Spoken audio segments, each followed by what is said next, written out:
যদিও সকলেই জানেন যে শ্রীদেবী বনি কাপুরের দ্বিতীয় স্ত্রী ছিলেন, কিন্তু সকলে জানেন না যে বনি কাপুরের প্রথম বিবাহের পর ঠিক কী ঘটেছিল।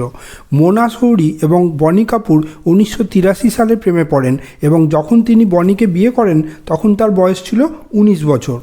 চলচ্চিত্র নির্মাতা মোনার চেয়ে 10 বছরের বড় ছিলেন। শ্রীদেবী বনির প্রথম স্ত্রী মোনা শৌরির ভালো বন্ধু ছিলেন। স্পষ্টতই শ্রীদেবী দম্পতির সাথে কাপুর বাড়িতেই থাকতেন এবং বনিকে তার ভাই বলে মনে করতেন, এমনকি তিনি তাকে রাখিও বাঁধতেন। পরে বনি এবং শ্রীদেবীর মধ্যে প্রেম শুরু হয়। শীঘ্রই তিনি গর্ভবতী হন।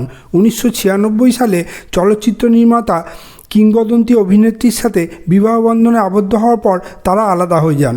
বনি এবং মোনা কখনও একে অপরকে তালাক দেননি।